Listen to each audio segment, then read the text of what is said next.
हाय। आज के इस वीडियो में हम सॉल्व करेंगे leet code SQL 50 study plan का 14th क्वेश्चन। इस क्वेश्चन का नाम है कंफर्मेशन रेट। तो आइए देखते हैं इस क्वेश्चन में हमें क्या करना है। यहाँ पे हमें दो टेबल्स दी गई हैं, एक का नाम है साइनअप्स और एक का नाम है कंफर्मेशन। साइनअप्स टेबल में हमारे पास दो कॉलम है, user ID and time stamp. और इस टेबल के लिए user ID is the unique value which means it user ID is the primary की। एंड कंफर्मेशन टेबल में the combination of user ID and timestamp is the primary key, and user ID is a foreign key for this table because we can see user ID is there in Synapse table also, which means user ID को use करके हम इन दोनों table को join कर सकते हैं। okay, and then action is an enum category और इसकी values हो सकती हैं confirmed और timeout।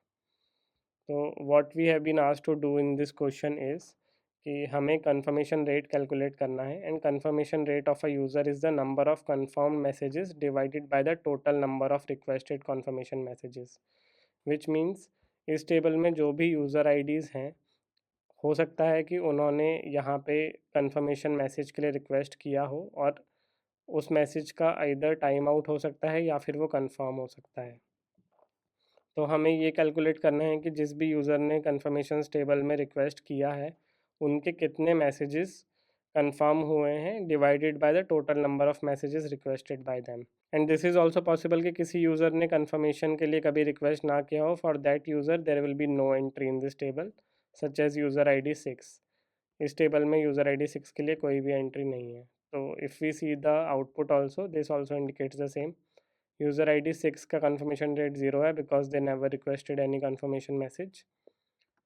For user I D 3 also they never got a confirm message, that's why the confirmation rate is 0। and user id 7 के लिए they have requested 3 confirmation message and all were confirmed, so that's why it is 1। and for user id 2 they requested 2 messages confirmation, but one was timeout, one was confirmed, so confirmation rate is 0.5। तो इस तरीके से हमें calculate करना है। आइए इसका solution लिखते हैं सीक्वल में।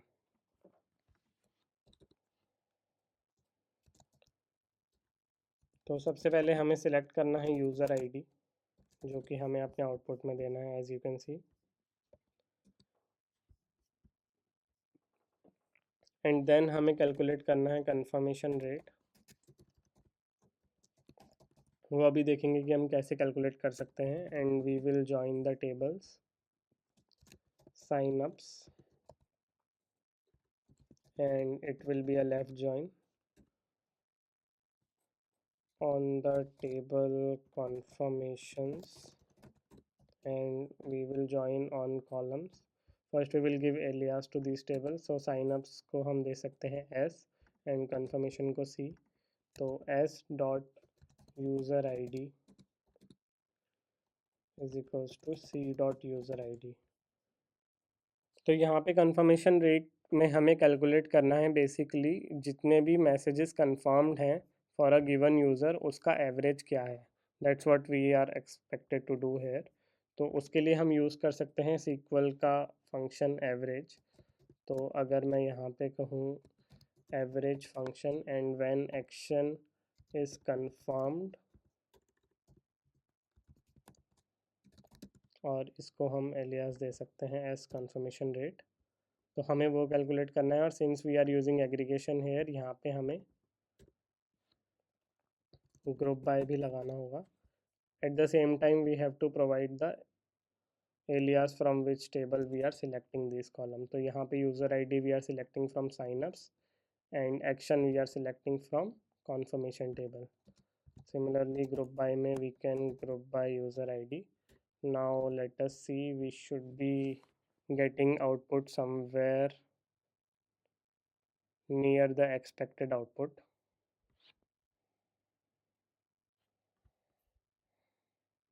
तो यहाँ पे if you can see we are getting for user 3 it is 0 which is expected, for user 2 it is 0.5, for user 7 it is 1, but for user 6 it is null। and question में हमसे बोला था कि if there is no request from any user, so we have to populate it as 0. Also हमें जो हमारा answer है वो अप टू 2 डेसिमल पॉइंट में देना है, तो उसके लिए यहाँ पे हमें राउंड फंक्शन का यूज़ करना होगा, as we have used earlier also. तो राउंड का सिंटैक्स होता है the value which we want to round off and then the precision value. तो this will give us up to 2 decimal point. Now यहाँ पे जो नल है उसको हमें ज़ीरो पॉपुलेट करना है, तो उसके लिए what we can do is we have another function called if नल.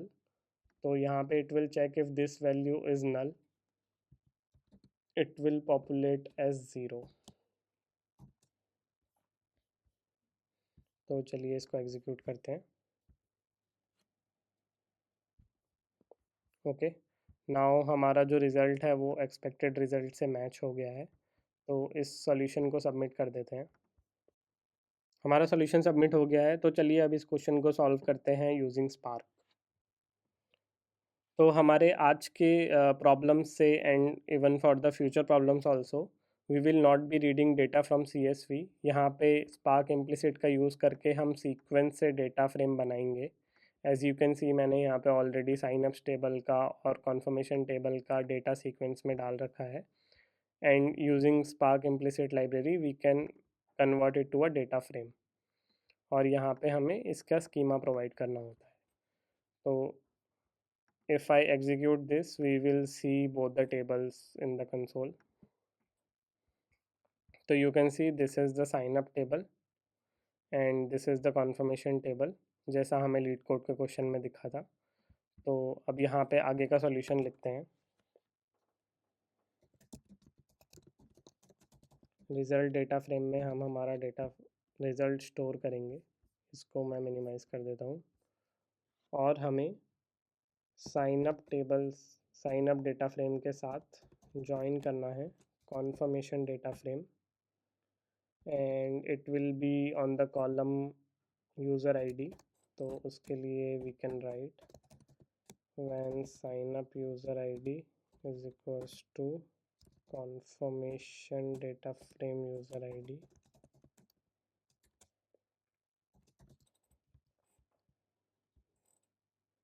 इस जॉइंट डेटा फ्रेम पर अब हम एग्रीगेशन लगा के अपना रिजल्ट अचीव कर सकते हैं. तो यहाँ पे we will write sign ups data frame का user ID in the group by, and we will take a average of the confirmation message.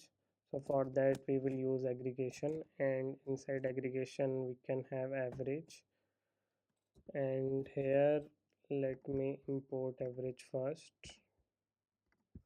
यहाँ पे we will use when confirmation df action the column action is equals to confirmed. यहाँ पे मुझे van को भी import करना होगा. Then we will take 1 otherwise 0.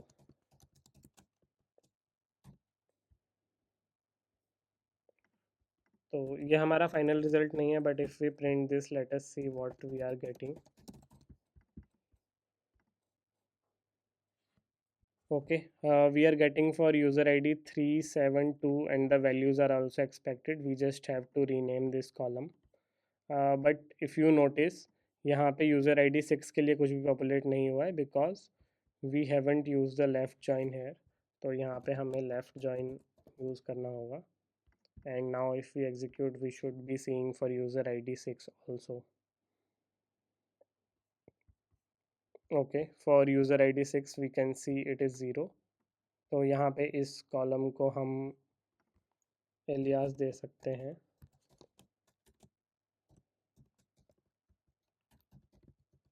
Conformation rate, और अभी इसको एग्जीक्यूट करके देखते हैं. Okay, we are getting the expected result here. I hope ये प्रॉब्लम का सोल्यूशन आपको सीक्वल और स्पार्क दोनों में समझ आया होगा. If you have any doubt you can ask in the comment section. If you enjoyed watching this video and if you learn something new, तो प्लीज़ इस वीडियो को लाइक कीजिए और अपने दोस्तों के साथ भी शेयर कीजिए. Please subscribe to the channel. Thank you for watching.